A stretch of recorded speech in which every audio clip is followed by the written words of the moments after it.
네, 박 전 대통령의 두 번째 재판 소식 잠시 뒤에 자세히 살펴보도록 하고요. 오늘 또 하나 주목해볼 부분이 있습니다. 오늘 국회에서는 이낙연 국무총리 후보자에 대한 인사청문회가 이틀째 이어집니다. 도덕성과 안보관 등에 대한 집중 검증이 이뤄질 것으로 보이는데요.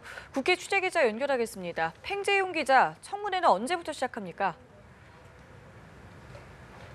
네, 청문회는 잠시 뒤인 오전 10시부터 이곳 국회에서 시작합니다. 청문회는 오전과 오후로 나뉘어서 진행이 되는데요. 오늘 청문회에는 어제와 달리 병무청 관계자 등 6명의 증인과 5명의 참고인이 출석할 예정입니다. 다만 자유한국당과 국민의당이 증인 신청을 한 전승현 전 전남개발공사 사장과 이경호 전남도 정무특보는 개인 사유와 출장을 이유로 불출석 의사를 밝혔습니다. 출석한 증인들은 이 후보자의 아들 병역 문제에 대한 질의를 받을 것으로 전망됩니다.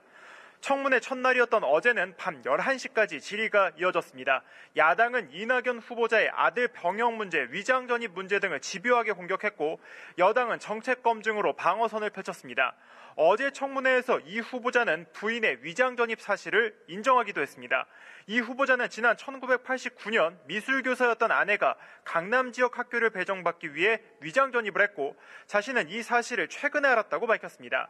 아들 병역 문제에 대해서도 야당의 질문 공세가 이어졌지만 이 후보자는 불법은 없었다고 강조했습니다. 이 후보자의 안보관에 대한 검증도 이어졌는데요.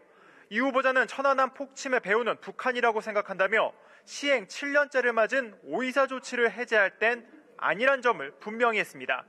또 남북 총리회담엔 원론적으로 찬성하지만 지금은 대화하기 어렵다는 뜻도 밝혔습니다.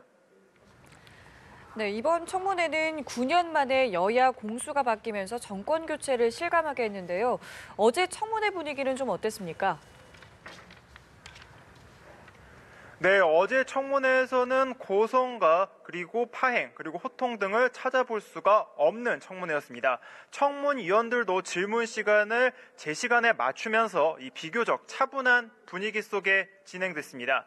다만 9년 만에 공수가 바뀐 청문회에서 야당인 한국당 의원들은 정권 교체를 실감하기도 했는데요.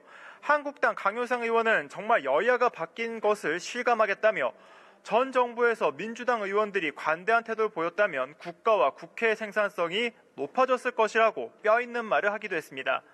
이 한편 청문회에선 일부 야당 청문위원에게 문자 폭탄이 쏟아져 논란이 되는데요.